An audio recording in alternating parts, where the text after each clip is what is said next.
Fala pessoal, aqui que vos fala é o Vini, bem-vindo ao meu canal de React. Eu tô trazendo aí a pedido de vocês o vídeo do canal Sidão do Game, sessão spoiler, a história de Halo. Então vamos conhecer a história, né, desse jogo aqui. Eu já cheguei a jogar Halo antigamente no Xbox, tipo, gostei bastante. Hoje em dia eu já não ligo tanto pra videogame, eu fico mais focado no computador, jogos de PC tudo. Mas foi realmente um jogo bem foda, né, esse Halo. Mas hoje em dia acho que é muito difícil eu pegar um videogame pra jogar.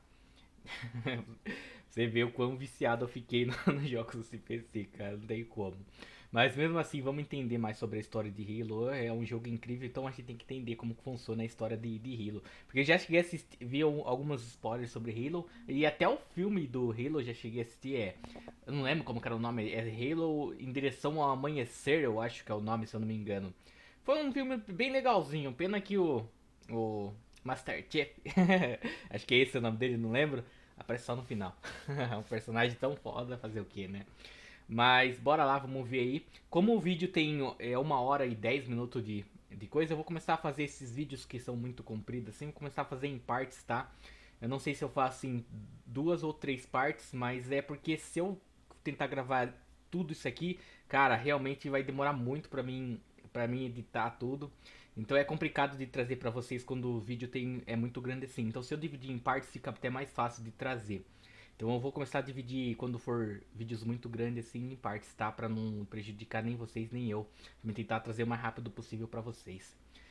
Então bora lá, vamos ver como que tá essa história de Halo. Bora. Este vídeo é um oferecimento de Games Hunter, jogos, consoles e acessórios com os melhores preços do mercado. Diga que conheceu a loja através do meu canal e ganhe 5% de desconto na hora na compra de qualquer jogo. Games Hunter, na mira do preço baixo.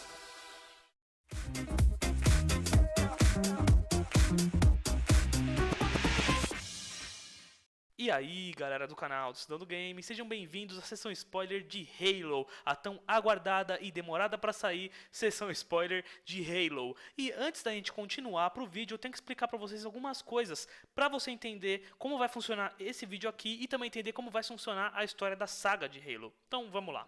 Vocês sabem que Halo é composto por 7 jogos e a sua ordem de lançamento é a seguinte: Halo Combat Evolved, Halo 2, Halo 3, Halo 3 ODST, Halo Wars, Halo Reach e Halo 4. Mas para vocês entenderem melhor o universo do game, eu vou contar a história em um Caraca, isso aí total eu não de sabia 8 não. vídeos, seguindo a ordem cronológica. O Deixa eu primeiro, ajeitar aqui que é as esse costas aqui, pra não... se chama apenas Sessão Spoiler, a história de Halo, sem nenhum número ou seguido de nenhum nome, nem nada assim, só Halo, porque aqui eu vou contar a história de tudo que antecede os jogos, ou seja, conteúdo de livros, séries, HQs e filmes. Caraca. Portanto, não é a história de nenhum jogo, e sim de tudo que antecede os jogos, que é O essencial que dá pro história pros jogos, entendimento né? É deste isso, vasto basicamente? universo que compõe Halo.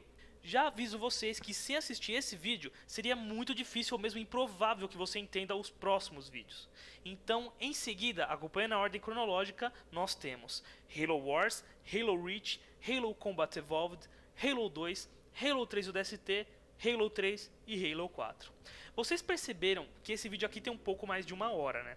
Mas não fiquem desesperados achando que os próximos vídeos também vai ter todo esse tempo de duração. Muito pelo contrário. Por causa das informações agregadas aqui, os próximos vídeos tendem a ter de 15 a 20 minutos de duração no máximo. Portanto, fiquem tranquilos, tá?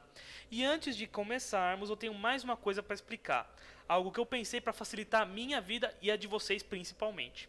Eu dividi esse vídeo em 5 partes dentro dele mesmo. Como assim? É comum em vídeos longos a gente parar no meio do vídeo para fazer alguma coisa, né? Seja sair de casa, jantar, dormir ou algo assim. O problema de a gente parar no meio desses Pior que é vídeos verdade é mesmo. que às vezes a gente esquece Eu onde mesmo já exatamente a pausei gente várias parou o vídeo de vezes no assistir. meio do vídeo. Então, portanto, eu criei Na hora aqui de gravar, no capítulos caso. dentro do próprio Porque tinha vídeo que para fazer vocês alguma não outra se coisa, as perderem, coisas. conforme as vinhetas que estão aparecendo na tela para vocês agora. E para vocês continuarem Quando o vídeo é muito exatamente de grande, onde é pararam, complicado. aí na tela agora está aparecendo para vocês em quais minutos do vídeo começa certo capítulo. Eu fiz isso para não ter que separar esse vídeo em dois, pois é comum que o segundo vídeo tenha menos da metade de views que o primeiro vídeo. Dessa maneira, eu mantenho as minhas visualizações e facilito a vida de vocês também. Bom, agora que eu já expliquei tudo, preparem as suas mentes e os seus aposentos. Fiquem confortáveis e peguem algo para comer. pois vocês estão prestes a conhecer uma das histórias mais complexas e inteligentes dos mundos dos games. Se você quer conhecer toda a história e todo o universo de Halo, eu recomendo que você se sente, porque lá vem história, e muita história, e põe história nisso, história barca.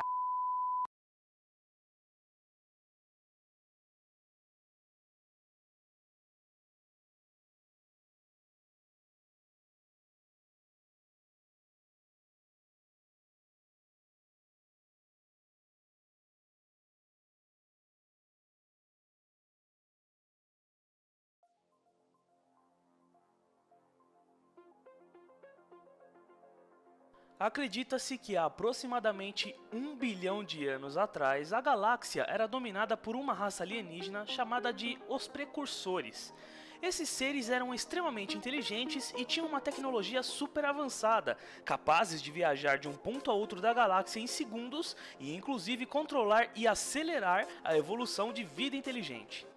Durante centenas de milhões de anos, eles cuidaram de toda a vida na Via Láctea, Seriam basicamente diferentes planetas com diferentes deuses, né? tipos de raças, criadas por eles mesmos.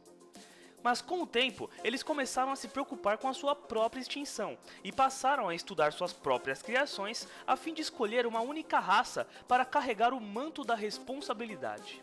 Esse manto era apenas um termo para determinar quem cuidaria de tudo na Via Láctea, tomando responsabilidade sobre os planetas e as espécies. Dentre as raças que habitavam todos esses planetas, duas se mostravam promissoras: os Forerunners do planeta Gilbulb e os seres humanos de Erd Tyrene. Primeiramente, vocês devem saber que esses seres humanos não eram os modernos Homo sapiens, mas sim evoluções anteriores, conhecidos como pré-históricos. Mas não pense em homens da caverna e essas coisas, e sim em seres inteligentes e tecnológicos, não tanto quanto os Forerunners. Embora os humanos tivessem algumas colônias em planetas diferentes, sua origem veio do planeta Erd Tyrene, hoje conhecido como Terra. Os Forerunners são bem parecidos com os humanos, só que eles tinham uma pele mais pálida, eram mais altos e a sua esclera era preta. Para quem não sabe o que é esclera, é a parte branca do nosso olho. Não se sabe ao certo como eles realmente eram, pois tinham o costume de usar armaduras de combate o tempo todo.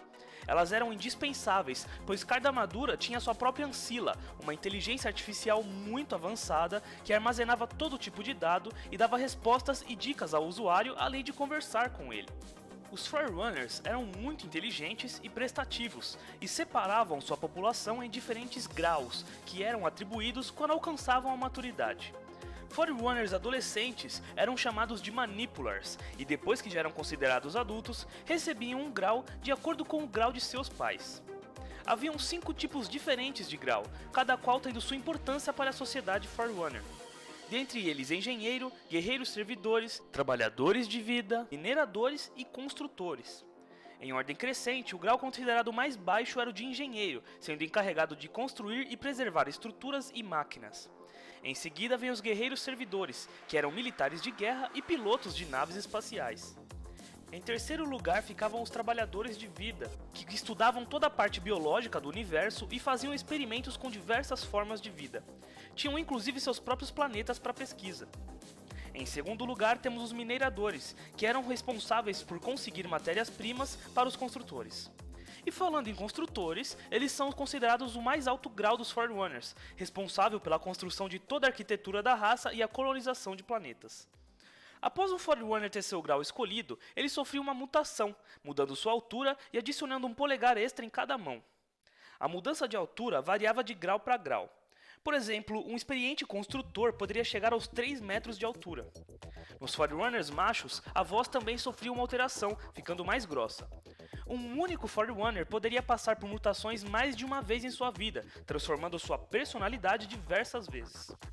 Tendo origem no planeta de Gilbulb, os Forerunners eram seres poderosos que conseguiam cultivar diversas formas de vida em diversos planetas. Com isso, começaram um império gigantesco, com mais de 3 milhões de planetas colonizados por eles mesmos na Via Láctea. Esse império era conhecido como o Império Ecumene. E para ter um certo controle da evolução da tecnologia em todos esses planetas, eles criaram um sistema de categorias, onde era determinado o nível de tecnologia avançada de uma raça. Haviam 8 níveis, chamados de Tiers, que funcionavam em ordem crescente, do menos avançado ao mais avançado. Por exemplo, os Forerunners se consideravam Tier 1, pois contavam com os mais avançados níveis de tecnologia e conseguiam colonizar planetas inteiros. Eles consideravam os precursores Tier 0, os únicos capazes de criar vida inteligente. Mesmo com uma sociedade tão avançada, os Forerunners não foram escolhidos para herdarem o manto, e os precursores decidiram passar essa responsabilidade para nós, humanos. Isso ocorreu devido a um pequeno deslize que os Forerunners fizeram, né? Eles conseguiram explodir Gilbalg, o seu planeta natal, durante experimentos que visavam absorver o potencial energético das estrelas. Essa escolha enfureceu todos os Forerunners, que declararam guerra contra seus criadores e os atacaram com força total. Eles dizimaram todos os precursores e se autonomearam responsáveis pelo manto. Até hoje não se sabe exatamente como os Forerunners derrotaram os seus criadores, mas há quem diga que os precursores não atacaram de volta, pois não queriam destruir sua própria criação. Centenas de milhões de anos se passaram e essa história foi esquecida, ou talvez escondida por quem a conhecia. Há aproximadamente 150 mil anos atrás, os Forerunners viviam acreditando serem os verdadeiros responsáveis pelo manto. Lendas diziam que seus ancestrais, chamados de precursores, haviam lhe passado essa herança. Para se ter uma noção de como todos os Forerunners haviam esquecido dessa guerra, eles nem sequer sabiam ao certo se os precursores tinham uma forma física ou se eram somente, podemos dizer, energia, como almas, que vagavam por todo lugar. Além disso, com o passar desses anos, os Forerunners ganharam acesso ao chamado Domínio. O Domínio era como se fosse uma rede de informações gigantesca, podemos dizer armazenada em nuvem. Por meio dela, os Forerunners tinham acesso a praticamente todo o meio de informação possível, embora nem todas as fontes fossem confiáveis, pois se alteravam ao longo dos anos. Como assim, Sidão? Tipo, alguém ia lá e atualizava isso? Não exatamente, né? Na verdade, ela mesmo se atualizava. É que o domínio não foi criado pelos Forerunners, e sim descoberto por eles. E juntamente com o fato deles não se lembrarem da guerra contra os precursores, eles também não se lembravam de como conseguiram acesso ao domínio e nem sequer sabia onde ele ficava exatamente. Por isso eu usei o exemplo de ser um serviço em nuvem. O domínio também armazenava memórias de Forerunners que morriam. Por exemplo, se um Forerunner morria em uma batalha, o domínio armazenava suas últimas lembranças e pensamentos. É por isso que o domínio era usado nas políticas Forerunners. Em um julgamento, por exemplo, era possível ter acesso às lembranças de uma vítima e depoimento das testemunhas. As ancilas das armaduras dos Forerunners também tinham total acesso ao domínio. E para finalizar, os Manipulars não podiam acessá-lo, somente após a sua primeira mutação. Há muito mais para se falar sobre esse domínio, mas voltarei minha atenção a ele daqui a pouquinho. Foi nessa época que os seres humanos atingiram um nível avançado de tecnologia, conseguindo fazer viagens intergalácticas e colonizar outros planetas na Via Láctea. Logo, eles colonizaram Sharum Hakur, um planeta que já havia sido habitado por precursores e que contava com diversas estruturas e construções deles. Os humanos se estabeleceram ali e fizeram de Sharum Hakur sua capital espacial, juntamente com seus aliados, os Sanshiyun. Pouco se sabe sobre os costumes e a cultura dos Sanshiyun, pois eles nunca gostaram de compartilhar essas informações com outras raças. São seres inteligentes, sérios e, como dito nos livros das séries, esguios. Os humanos formaram uma aliança com eles para tirarem proveito de sua tecnologia, que até então era mais avançada. Os humanos e os Sanshiyun viveram bem durante 40 mil anos, até que os humanos descobriram algo que mudaria a história de toda a galáxia. Ao explorar uma das nuvens de Magalhães, que é uma nuvem de estrelas que segue a deriva exatamente fora do alcance de nossa galáxia, os humanos encontraram antigas naves estelares que não tinham nem passageiros nem tripulação, somente milhões de cilindros de vidro contendo um pó fino e desidratado. Os cilindros foram cuidadosamente examinados e o pó foi analisado. Concluiu-se que eram moléculas orgânicas, ainda que não estivessem vivas e tampouco capazes de vida. Os humanos testaram esse pó em um de seus animais de estimação, chamado fero, que eram criaturas alegres e domésticas. Uma pequena quantidade do pó melhorou o comportamento dos fero, tornando-os mais afetuosos e carismáticos. Isso elevou a venda dos bichinhos e até os Sanshiyun os adotaram como animais de estimação. O que ninguém esperava era que após centenas de anos, o pó começasse a apresentar sintomas colaterais nos bichinhos. De repente, um tipo de pelagem solta e suave cresceu nos animais, e os fero começaram a se consumir, se alimentar um dos outros. Isso porque o fero é naturalmente herbívoro. Quando perceberam, os humanos e o Sanxiun já tinham se desfeito de praticamente todos os Fero, matando todos. Mas isso não impediu que o pó também afetasse os humanos, mudando seu comportamento. Mais especificamente, fazendo esses humanos virarem canibais, inclusive fazendo rituais de infecção consumindo uma pessoa ainda viva. A praga logo se espalhou de humano para humano e em seguida para o Sanxiun. A essa altura, dezenas de planetas já estavam totalmente infestados e além da salvação. Os humanos deram um nome para essa doença. Eles a chamaram de Flood. Desesperados, os seres humanos começaram a destruir esses planetas infectados e a tomar mundos de outras espécies à força, o que chamou a atenção dos Forerunners, pois essa barbaridade agia contra o manto.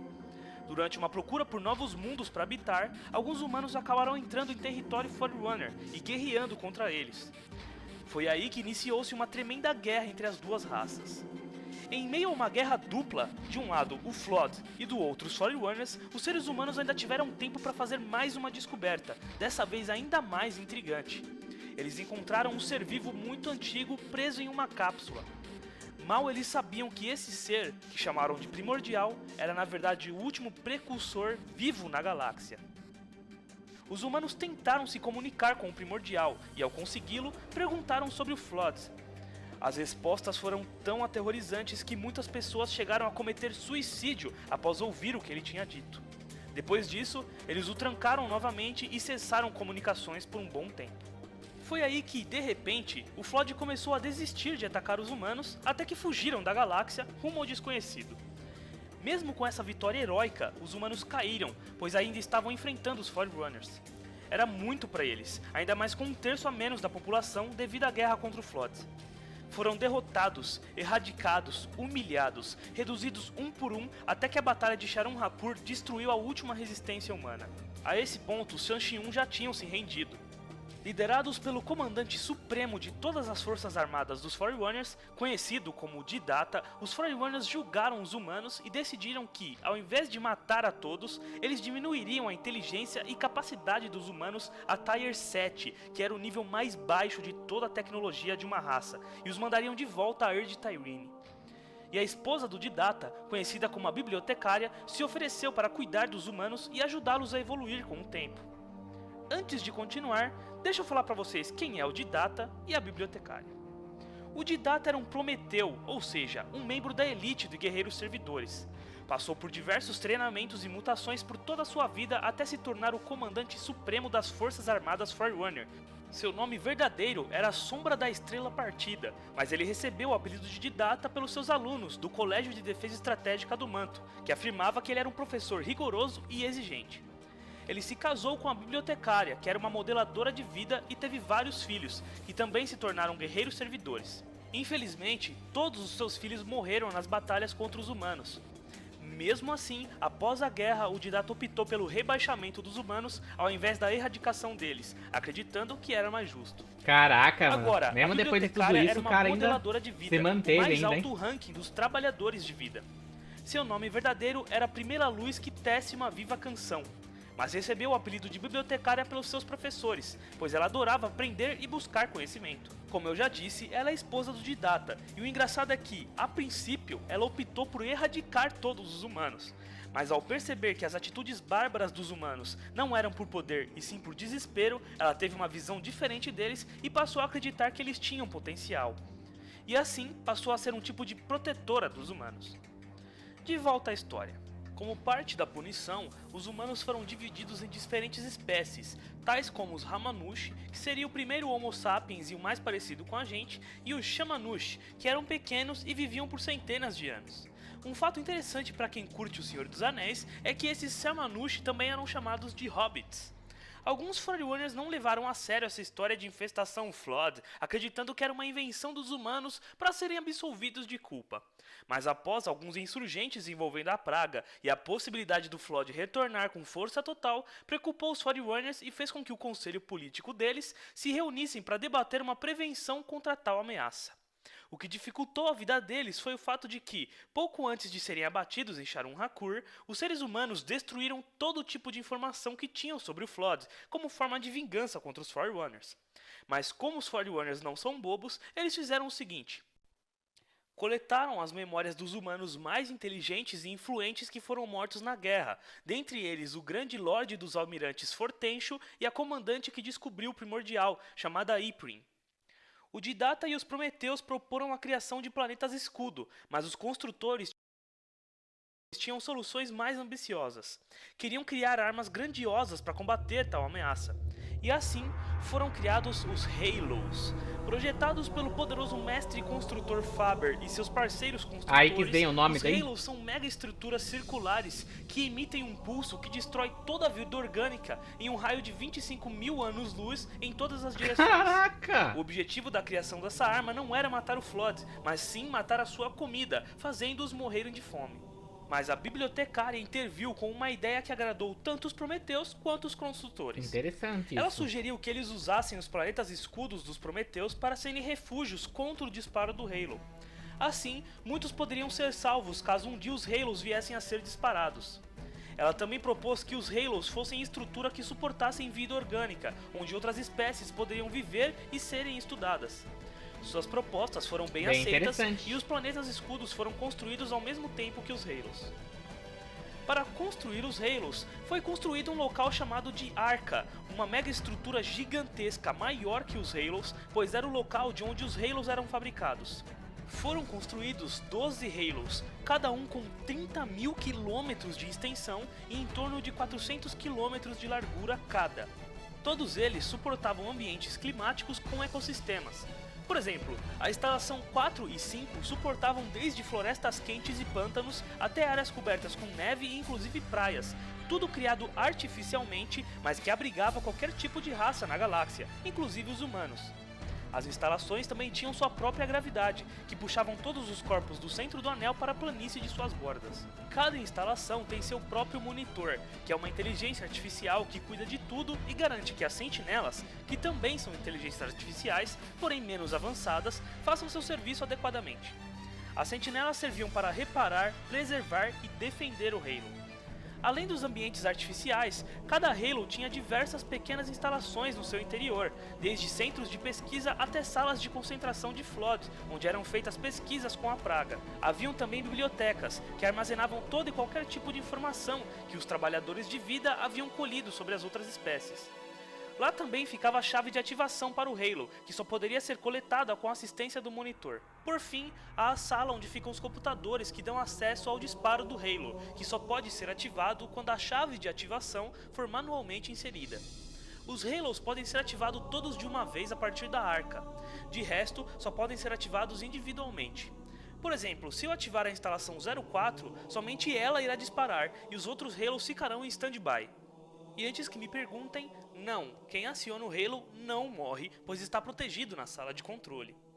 Mesmo que os planetas escudo tivessem sido autorizados, o Didata ainda não aprovava a construção dos Halos, pois achava que uma arma desse porte era um desrespeito ao manto e se recusou a ajudar na construção deles. A sua recusa lhe custou a sua liberdade. Ele foi sentenciado a ser exilado por 1000 anos em uma Krypton que ficava em Erd Tyrene, ou seja, na Terra, planeta natal dos humanos. Uma Krypton é uma cápsula protetora onde o Forerunner condenado ou até mesmo condecorado passaria seu tempo exilado. Após um ritual feito pelos Forerunners, onde não é permitida a presença de nenhuma máquina ou inteligência artificial, o condenado ou condecorado tira a armadura, perde a consciência e finalmente é colocado em exílio. Sidão, você disse condecorado também. Por quê? É porque a Krypton não era um meio de punição apenas, muito pelo contrário. Deixa eu explicar. Quando um Forerunner entra em uma Krypton, ele fica em estado de hibernação, sem saber o que acontece mundo afora. Mas a sua mente tem acesso total ao domínio, e através dele é possível estudar praticamente tudo o que os Forerunners sabem e até o que não sabem. Portanto, a Krypton também era um meio de aprendizado, embora mais usada como forma de silenciar indivíduos sem a atenção do público. Esse era o caso do Didata. Como forma de vingança, o Didata e outros Prometeus mantiveram segredo da localização dos planetas escudo, construído por eles mesmos. Logo após o exílio do Didata, o mestre construtor Faber autorizou a construção de mais 6 Halos, só que menores. Mais uma arca foi criada, só que menor também, e por isso foi chamado de a Arca Menor ou Instalação 00. A antiga arca ficou conhecida como a Arca Maior. Esses 6 Halos adicionais eram mais poderosos que os antigos e também mais versáteis. Com apenas 10.000 km de extensão cada, eles eram capazes de se moverem e se alinharem pelo espaço com muito mais facilidade do que os antigos. Faber também autorizou experimentos com o Flood na instalação 07. Lá, os trabalhadores de vida poderiam levar qualquer raça para serem testadas quando em contato com o Flood. Os mais usados eram os humanos, pois inexplicavelmente alguns eram imunes à praga. O mestre construtor fez tudo isso em segredo, pois este ultraje agia contra o manto. E para finalizar, ele testou o disparo de um único Halo em Sharum Hakur, a antiga capital dos humanos que agora estava vazia. Mas aconteceu algo inesperado. O disparo fez com que o Primordial, aquela criatura imensa que os humanos haviam capturado, se libertasse. Faber conseguiu capturá-lo e o enviou para a instalação 07, onde mandou uma inteligência artificial chamada de Medicant Bias interrogá-lo, já que não confiava que os trabalhadores de vida seriam capazes de encarar tal desafio. Trabalhando juntos, o Didata e o mestre construtor Faber criaram a mais avançada inteligência artificial de toda a civilização Forerunner, uma ancila chamada de 05032 Medicant Bias, que foi feita para organizar todas as defesas do Forerunners contra a ameaça Flood. Após todas essas medidas do mestre construtor, a bibliotecária fez mais uma sugestão. Ela disse que eles poderiam ter melhores resultados sobre a origem do Flood se viajassem para a galáxia de Pathketonia, que provavelmente era o local da origem do Flood. O conselho aceita, preparando uma nave chamada Audacity e uma tripulação de Forerunners de diferentes graus para viajarem junto à bibliotecária. Então, como eu já disse no começo do vídeo, né, vamos terminar por aqui o vídeo. Vamos fazer em partes, aproveitar que parou aqui, né, 24 minutos, tá bom. E vamos depois começar gravar daí a parte 2, porque daí assim fica mais fácil até pra mim e pra vocês também, pra mim eu conseguir lançar o mais rápido possível o vídeo. Mas foi bem interessante, cara, essa parte 1 da história de Halo. Meu, é muita informação que teve que passar aqui, nossa, minha cabeça tá quase explodindo. Então, a partir do caso, no nome do Halo é por causa dos anéis esses anéis aí que tem esse poder. Não, é um poder bem quebrado, hein, pra falar a verdade. Porque não importa o quão longe é o bagulho consegue destruir. Realmente é absurdo um poder desse, cara. Só que eu não sabia que. Eu achava que Halo tinha a ver com alguma outra coisa, não com esse tipo de. Eu fiquei. Nossa, me pegou bem de surpresa isso, cara. Saber que o nome Halo é derivado desses anéis que eles criaram. Mas ainda assim é bem interessante, né? Querendo ou não, muitos nomes de jogos aí são alguma coisa que tipo, você menos espera dentro de um jogo, cara. Isso ainda é muito top, cara. Mas caraca, mano, que história é essa, hein? Os humanos, nossa, é muita raça aqui. Saber que os humanos eram bem inteligentes antigamente, hoje em dia, já, na história do Halo, acho que a evolução deles diminuíram bem drasticamente, né, comparada com o que eles eram antigamente. Ainda assim, muito top, cara. Mas então é isso, pessoal. Vou indo nessa. Valeu pra quem acompanhou até agora. Se gostou, só curte, se inscreve no canal. Deixa nos comentários um vídeo, uma música que tá reagindo, beleza? Vou indo nessa. Falou, até a próxima e fui.